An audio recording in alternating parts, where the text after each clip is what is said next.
Hello, everyone. This is Richard Spencer, and it's my pleasure to introduce this new limited-run podcast series titled simply Bowden! Exclamation mark. And this limited series is a re-release of 14 conversations I had with Jonathan Bowden, beginning in late winter 2011 and stretching into the spring of 2012, just before his untimely death in April of that year. These are actually some of the last published speeches or podcast conversations that Jonathan ever produced. My hope in re-releasing these episodes is that Jonathan can find a new audience, and also that Jonathan's fans and admirers can have an opportunity to rediscover him.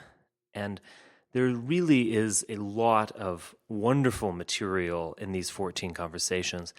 They stretch from Nietzsche to Mitt Romney, as it were.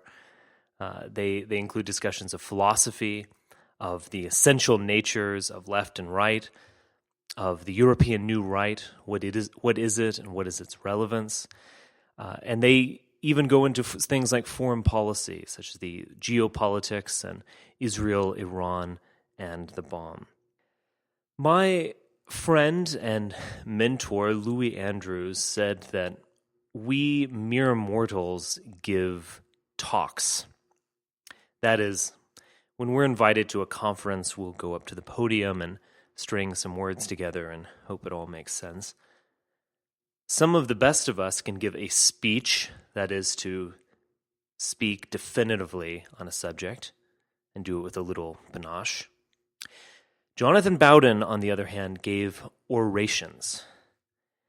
And it's important that he always spoke extemporaneously, that is, without notes. He would, as it were, just open his mouth and he would allow the Spirit to move him. And anyone who witnessed one of these performances will tell you that Jonathan was, when he was on stage, possessed by a demon, or he was able to channel a life force, or he was a force of nature. All of these metaphors I'm using express the fact that a Jonathan Bowden speech wasn't simply about the words. It was about being there in his presence and experiencing him. But it also was about the words. And as these podcasts reveal, not only was Jonathan a brilliant speaker and a brilliant performer, but he was also a very useful speaker. And I don't use the word useful as a way to belittle him. He was able to boil down to an essence very difficult thinkers such as Spengler or Evola and make them immediately understandable to nationalist and activist. At the same time, Jonathan was able to access the profundity of these writers, the things that made their works eternal. There are very few people who can do that, and Jonathan was really one of the best. I can't say that I was Jonathan's good friend, although I would call myself one of his friends. I knew him rather fleetingly, and when I learned of his death, I deeply regretted that I didn't strike up a deeper friendship with him, because we certainly got along. I first met him in 2009, and it was actually at a private conference, and he was invited and flown over to the United States from England. And when I first saw him, he was a rather quiet man. He seemed reclusive, although I did notice he was wearing a life rune medallion, which was a sign of things to come. And I didn't know what to think about him when I first met him. And then it was time for his performance that night. He was giving the keynote address, and he walked up to the stage and announced that he would not need a microphone. And he gave a talk that was essentially about everything. It was about the nature of man, the nature of European man in particular, the situation European man finds himself in the 20th century, but maybe even longer than that. He talked about our fears and our anxieties, but also our great potential. It was a very realistic, maybe even hard-headed talk, but at the same time, it was profoundly inspiring. And I was certainly not the only one there that was wrapped up in it all. He spoke probably for an hour, but I don't even know how long he spoke. It almost felt like 5 minutes, or it felt like an eternity. He was able to grab your attention and not let go. He was truly a charismatic personality and was certainly the greatest speaker that I've ever witnessed. And I certainly have witnessed other people who might have his charisma, but I don't think anyone can combine his charisma with his philosophical depth. As you might also know, Jonathan Bowden suffered in his life.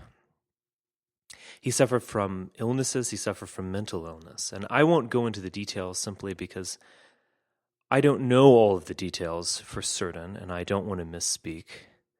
I do know that he suffered a few breakdowns. Not too long after I saw him speak, or experienced him speak in 2009, he suffered another breakdown. But then he seemed to be on the up and up, and he actually was going to be a speaker at the American Renaissance Conference in early 2011, although that was canceled. And he actually was going to be a speaker at the first MPI National Conference, which I hosted in 2011 in Washington, D.C. But he actually canceled that himself. I don't think he was quite ready to make a comeback, as it were. But in lieu of his speaking at the MPI conference in 2011, we decided to do some podcast.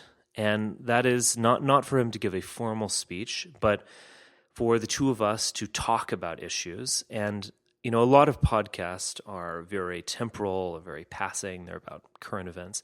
But we wanted to do a little bit of that, but we decided we also wanted to talk about really big issues and perhaps produce some recordings that were lasting and that people would want to revisit later on. So that's why we actually did a study of on Nietzsche's On the Genealogy of Morals. We talked about Spengler and the left and Marx and all this kind of stuff. These podcasts became very popular at the website alt.right.com, which was the predecessor to radixjournal.com. And these became so popular, I decided I wanted to pay him. I said, I'm going to send you some payments. You're really bringing in a lot of traffic. You're generating a lot of responses and comments. And that was actually in the fairly early spring of 2012. And as April went on, I began calling Jonathan Bowden.